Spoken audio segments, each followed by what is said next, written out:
¿Cómo sería la vida si te despertaras mañana en la Atlántida?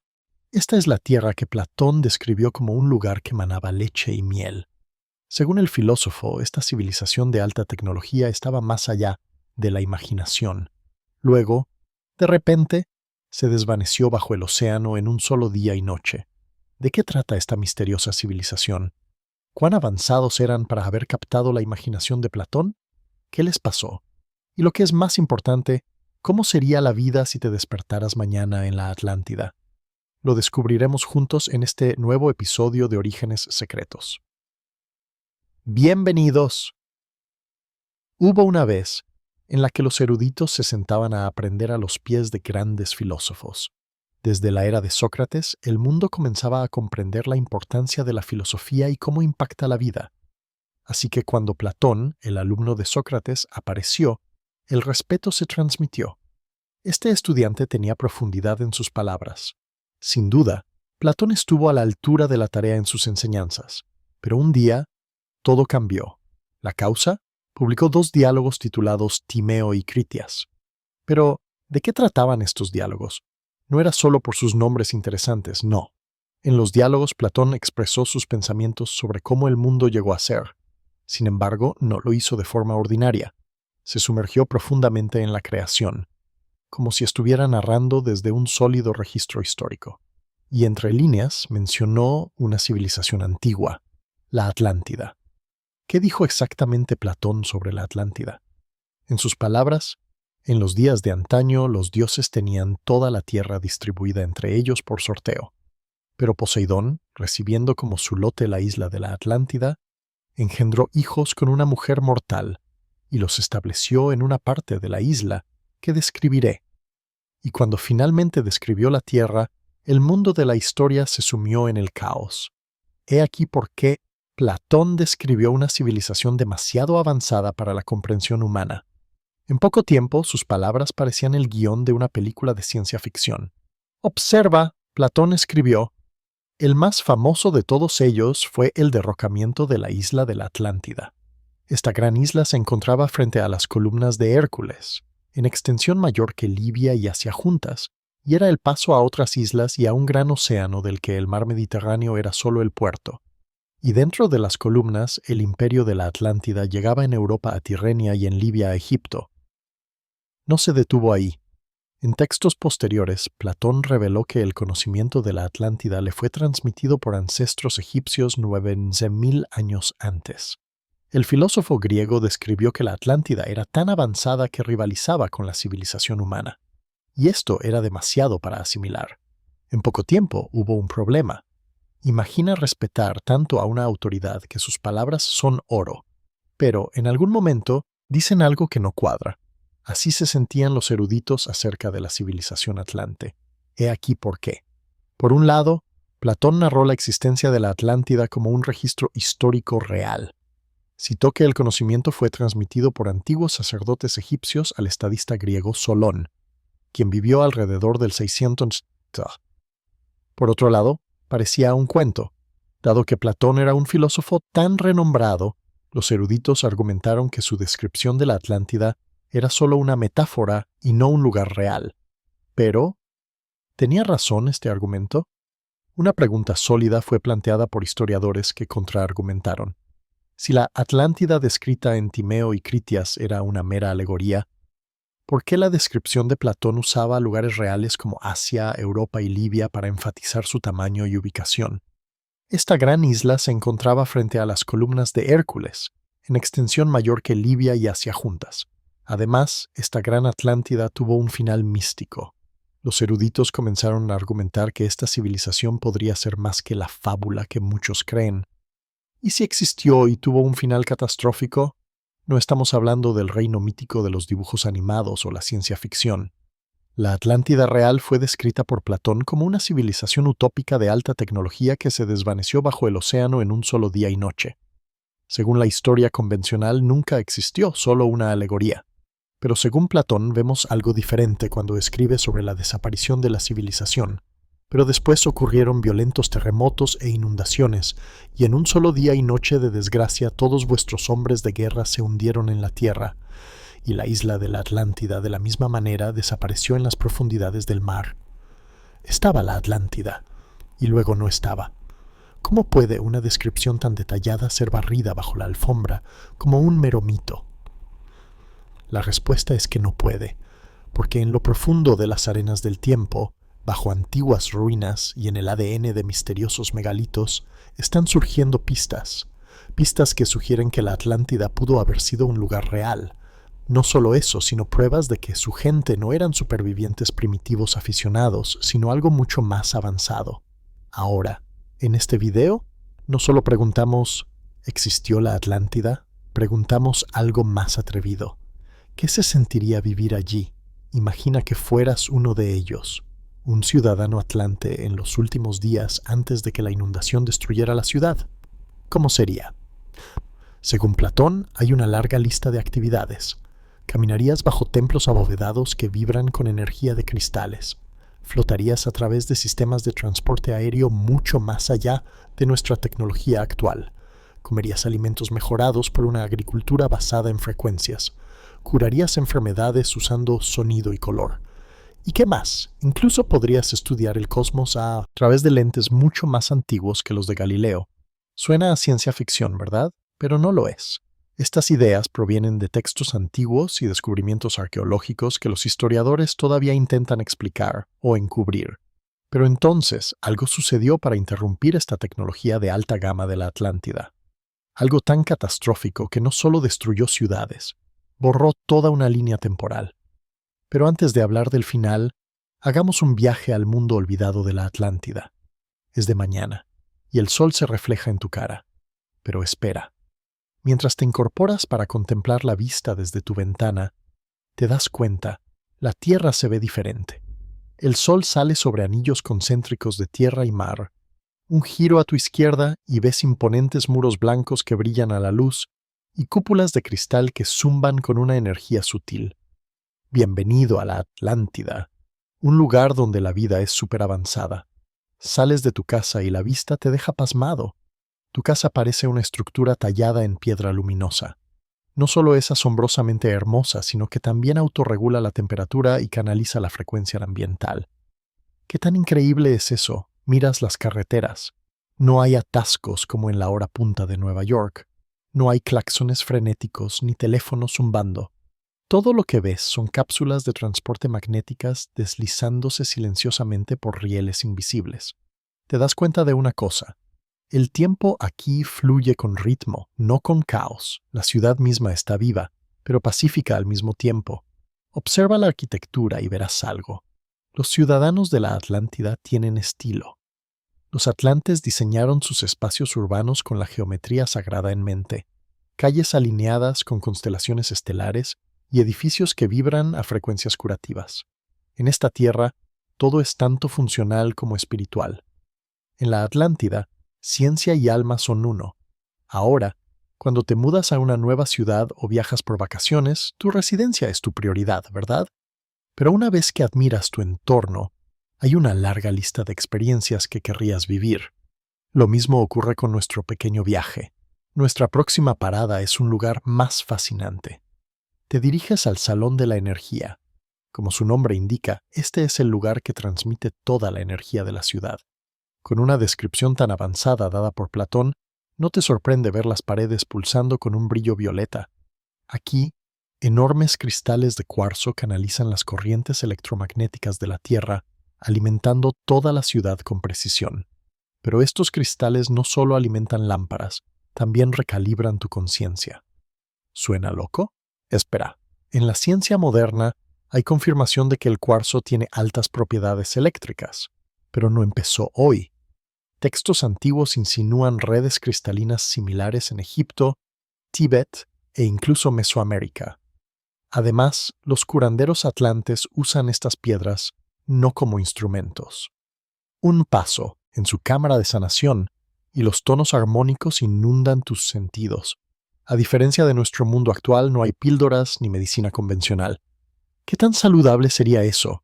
Si consideras su medicina excelente, detente un minuto y piensa cómo habría sido su sistema educativo. Ahora sabemos esto. que la educación no se trata de evaluar la memoria, se trata de despertar el potencial. Con el nivel de desarrollo de la Atlántida, a los escolares se les habría enseñado telepatía, geometría sagrada, astronomía y viajes oníricos. ¿O no? ¿Considerarías esto demasiado descabellado? Para una isla tan progresista, las escuelas funcionan también como templos, y la alineación espiritual se prioriza sobre los hechos memorizados. ¿No es esta una característica que nuestro sistema educativo hoy en día necesita desesperadamente? Sí, pero incluso el hermoso currículum educativo no es lo único que quizás tengamos que copiar de la civilización atlante. Como escribió Platón, ahora bien, en esta isla de la Atlántida existió una confederación de reyes, de gran y maravillosa potencia que dominaba sobre toda la isla y también sobre muchas otras islas y partes del continente. ¿Cuán poderosa era esta civilización para gobernar sobre otras partes del continente? Deduquémoslo de su tecnología de alta gama. En el corazón de la Atlántida, la energía no solo era aprovechada, era armonizada. En el centro de la ciudad, enormes torres cristalinas se erguían como centinelas. El objetivo, belleza y equilibrio. Estas estructuras formaban una vasta red de energía que aprovechaba el campo magnético natural de la Tierra. Para poner esto en perspectiva, piensa en las torres de Tesla, pero muchos milenios antes. Eso no es todo. Los atlantes creían que los cristales poseían conciencia. Cuando estaban correctamente alineados, se convertían en conductos para viajes antigravedad, la manipulación de la materia e incluso la distorsión del tiempo. A este paso está claro que las características que se llaman falsas podrían ser simplemente historia suprimida. Aún hoy, fragmentos de tecnología basada en cuarzo y alineaciones de piedras magnéticas en sitios como Puma Punku y Baalbek continúan desconcertando a los ingenieros. ¿Y si estos son los restos de las exportaciones atlantes? Pero por un momento en tu viaje, cambias el enfoque de todo lo que puedes ver a lo que escuchas. Y es entonces cuando te das cuenta, en la Atlántida el sonido no era solo para la música, era el lenguaje de la materia. Los científicos atlantes no construían con martillos y cinceles, construían con frecuencia. Solo hay una forma en que podrían haber logrado eso. Al dirigir ondas sonoras armónicas a los materiales, alteraban la densidad, remodelaban la piedra e incluso levitaban estructuras. Algunos relatos incluso describen diapasones que podían levantar objetos. Otros hablan de puertas activadas por voz y cirugías sónicas que curaban tejidos sin bisturí. Extraño, ¿verdad? Esto plantea la gran pregunta. ¿Y si las grandes pirámides, las esferas de piedra de Costa Rica y los bloques H de Tiwanaku fueron construidos utilizando esta misma tecnología de sonido perdida? En el siglo XX, Nikola Tesla deslumbró a todos con la torre Wardenclyffe. Lo que no sabían es que la Atlántida ya estaba siglos adelantada, alimentando ciudades enteras sin cables. Usando cristales piezoeléctricos, campos magnéticos y resonancia atmosférica, los atlantes transmitían energía de forma invisible. La luz brillaba sin bombillas, el agua fluía cuesta arriba, los vehículos se deslizaban en silencio. Lo más impactante, lo hacían sin contaminar un solo átomo de aire. Esta es la altura que los ecologistas de hoy en día se esfuerzan por lograr. Pero la cuestión es que una civilización avanzada ya lo logró hace milenios. Y si por casualidad te enfermas durante tu visita a la Atlántida, prepárate. Tienen algunas tácticas de curación bajo la manga. En la Atlántida, la medicina no solo se trataba de curar enfermedades, se trataba de restaurar la armonía. Los atlantes creían que la enfermedad comenzaba como una alteración en la frecuencia del cuerpo. Así que en lugar de píldoras o incisiones, los curanderos usaban la vibración. La luz, el sonido y el color no eran meras estéticas como en el mundo actual. En aquel entonces eran medicina. Los pacientes se acostaban bajo cúpulas con forma de prismas donde haces de luz de colores pulsaban en frecuencias específicas para realinear chakras, reparar tejidos y calmar el sistema nervioso. Hoy, ciencias marginales como la cromoterapia y la bioresonancia hacen eco de estas ideas. Pero en la Atlántida eran práctica estándar, ¿puedes creerlo? No entras en un hospital en la Atlántida, entras en un templo. Las paredes están talladas con geometría sagrada. El incienso se eleva por el aire cristalino, y el silencio allí no es incómodo, es medicinal. Incluso el método de diagnóstico era diferente. Los lectores de aura y los escaneos telepáticos reemplazaron las resonancias magnéticas. Las enfermedades no se veían como invasiones, sino como desequilibrios espirituales que buscaban atención.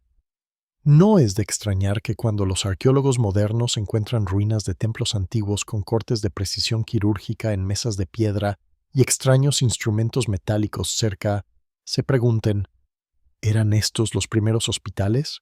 Pero por muy único que fuera el sistema de curación en la Atlántida, nada te prepara para sus técnicas de envejecimiento. En la Atlántida, el envejecimiento no se temía, era opcional. Algunos ciudadanos entraban regularmente en cámaras de rejuvenecimiento, cápsulas cristalinas que emitían ondas de baja frecuencia para reparar el ADN, regenerar tejidos e incluso despertar la memoria ancestral. La sola idea es alucinante. ¿Quieres saber lo que dicen? Se dice que estas cámaras podían extender la vida por siglos. Los atlantes creían que el ADN llevaba los ecos de vidas pasadas. Sanar el cuerpo también desbloqueaba el conocimiento olvidado. La ciencia moderna llama esto epigenética. La Atlántida lo llamaba recordar. Pero aquí está la pregunta. Si tal tecnología existía, ¿qué le pasó? La respuesta, nunca lo sabremos. Pero mientras caminas por las calles de la Atlántida, entablas una conversación con algunos atlantes y notas algo. En la Atlántida, el liderazgo no se heredaba, se ganaba.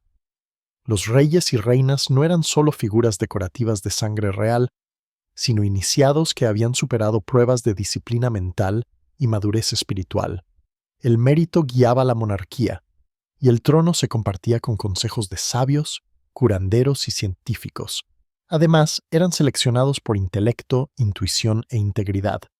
Detrás de los gobernantes hay algo demasiado irreal para pronunciar, un sacerdocio como ningún otro.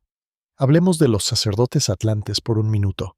Estos sacerdotes eran maestros de la energía entrenados en proyección astral, alquimia y ley universal desde la infancia. Sus templos seguían vibrando con conocimiento espiritual. Y su gobierno estaba muy lejos de lo que conocemos hoy. En aquellos tiempos, la gobernanza abrazaba la dualidad. Cada consejo equilibraba la lógica masculina con la sabiduría femenina. A los niños no solo se les enseñaban hechos, sino también un enfoque estricto. En este mundo, la habilidad psíquica no era sobrenatural, era estándar. ¿No es este el mejor tipo de gobernanza? A estas alturas, has deleitado tus ojos con las maravillas de la Atlántida. Lo siguiente es entrar en la rutina de ser un atlante. ¿Cómo es la vida diaria en la Atlántida? Primero, te despiertas no con una alarma ruidosa, sino con la luz filtrada suavemente a través de paredes de cristal translúcidas. Como la mayoría de los hogares en la Atlántida, el tuyo está hecho de una aleación brillante llamada oricalco, un metal legendario que se dice que brilla como el fuego y conduce la energía como ningún otro. Allí, las ventanas no son solo para la luz solar. Están hechas de cristal que amplifica las frecuencias positivas y protege contra la contaminación energética. Solo pensar en ello te hace querer hacer una renovación mundial, ¿verdad? Y cuando hablas de transporte, el asfalto y los motores tradicionales se vuelven inútiles. En la Atlántida, el viaje es fluido, silencioso y casi mágico. Sí, cápsulas levitantes se deslizan por vías invisibles, guiadas por resonancia en lugar de carreteras. Lo más probable es que estas naves sean impulsadas por sistemas de energía basados en cristales, ajustados al campo magnético natural de la Tierra. ¿Necesitas alguna vez cruzar el océano? Simplemente entra en un túnel de tránsito submarino y estarías en tu destino en poco tiempo. Este era el nivel de tecnología avanzada que Platón intentaba retratar en sus diálogos. Y si quieres hablar de cómo se segmentaban el trabajo, el juego y la divinidad, piénsalo de nuevo. La vida diaria en la Atlántida no estaba dividida entre la carrera y el autocuidado. En cambio, tu ocupación reflejaba la frecuencia de tu alma. Artistas, curanderos, arquitectos y científicos eran lo mismo. El trabajo no era visto como labor, sino como una contribución sagrada a la comunidad. Jugar significaba aprendizaje inmersivo. La música, la danza y la meditación eran rituales centrales, no pasatiempos. Por otro lado, la práctica espiritual no era opcional. Estaba arraigada en las rutinas diarias. Imagina una calibración de cristales por la mañana, y luego baños de resonancia colectiva al anochecer. Cada acción era un ritual consciente, incluso comer. Esto no era utopía, fue diseñado. Cuando lo piensas, ¿podría ser que la clave perdida del potencial humano estaba oculta en cómo vivíamos? ¿Sabías que mucho antes de que Magallanes zarpara o Colón tocara las Américas, los navegantes atlantes ya estaban cruzando el globo? Así es como lo hacían. No usaban mapas de papel ni brújulas. En cambio, leían las estrellas como un lenguaje. Como narró Platón, los barcos atlantes, que eran impulsados por propulsión magnética, fueron construidos para aprovechar la red de energía de la Tierra. Hoy en día, algunos eruditos señalan el mapa de Piri Reis, un enigma del siglo XVI que muestra a la Antártida sin hielo, como un remanente del conocimiento atlante. Esto nos lleva a preguntar, ¿quién cartografió un continente enterrado bajo kilómetros de hielo siglos antes de que lo descubriéramos? ¿Era esta conciencia global solo una leyenda? ¿O la Atlántida realmente tocó todos los rincones de la Tierra? Y cuando hablamos de los artefactos de todo el mundo, la tensión en la sala aumenta. ¿Cómo terminan estatuas de estilo africano en antiguos sitios olmecas de México? ¿Por qué ruinas precolombinas en Perú se asemejan a diseños de templos de Egipto? La arqueología convencional lo llama una coincidencia, pero los teóricos atlantes discrepan. Dicen que fue a través del contacto, pero espera, ¿contacto con qué? Echemos un vistazo. Adornos, tallas y planos piramidales se extienden por los continentes como rastros de migas de pan. En Pumapunku, Bolivia, piedras cortadas con precisión encajan como piezas de un rompecabezas 3D tan precisamente que algunos afirman que las técnicas coinciden con las de Giza. En el monumento de Yonaguni en Japón, una ciudad submarina yace sospechosamente alineada con la descripción atlante. ¿Fueron estas superposiciones culturales solo genio espontáneo? ¿O son prueba de una red comercial perdida liderada por un imperio global? Según Platón, los sacerdotes egipcios afirmaron que la Atlántida cayó 9000 años antes de la época de Solón. Pero, ¿y si ese no fue el final, sino solo el comienzo de una diáspora? Las leyendas dicen que algunos atlantes huyeron del cataclismo y sembraron civilización en otros lugares. El Thoth de Egipto, Quetzalcóatl en Mesoamérica, Viracocha en Perú, dioses barbados de piel clara que enseñaron escritura, astronomía y ética. ¿Podría ser pura coincidencia? Incluso el pueblo Dogon de Mali habla de visitantes celestiales con conocimiento cósmico extrañamente similar al mito atlante. Esto llevó a la teoría de que cuando la Atlántida cayó, tal vez no desapareció como dijo Platón. ¿Y si simplemente se dispersó? ¿Y si hay algo que destacar de los atlantes? Es que no temían a la muerte. La veían como una transición en un viaje eterno. La reencarnación no era una teoría, era un hecho conocido. Los recuerdos de vidas pasadas a veces eran accesibles, especialmente para sacerdotes y sabios que dominaban las ciencias del alma. También creían en los ciclos kármicos. Las acciones resonaban a través de las vidas hasta que se restauraba la armonía. En aquellos días, los profetas advirtieron de un desequilibrio venidero, donde la codicia dominaría la sabiduría, y la caída de la isla se volvería inevitable. Pero, ¿cómo era esto posible? Estamos hablando de una civilización avanzada que tenía las cosas resueltas. ¿Qué podría salir mal? Pero por muy magnífica que fuera la Atlántida, llegó un momento en que su gente comenzó a olvidar su propósito. Aunque los atlantes estaban avanzados en pensamiento, apenas hay avance que pueda detener un alma codiciosa. En la historia contada por Platón, la inmensa codicia y el declive moral del pueblo fueron demasiado para que los dioses lo soportaran. A tal efecto, su ira cayó sobre la tierra en un terremoto masivo, y en una sola noche, la Atlántida desapareció. Pero en esta historia algo no cuadra. Si en efecto fue que el terremoto lo que exterminó la civilización atlante, ¿por qué esta catástrofe ocurrió aproximadamente al mismo tiempo que el Gran Diluvio? ¿Fue un terremoto, como dijo Platón, o fue el Gran Diluvio el verdadero castigo divino? Dinos tus pensamientos en los comentarios. Dale a me gusta, suscríbete y haz clic en el video en pantalla ahora para descubrir civilizaciones fantasma prehistóricas, ciudades perdidas que desaparecieron sin dejar rastro. Mantengan sus mentes abiertas y hasta que nos volvamos a encontrar.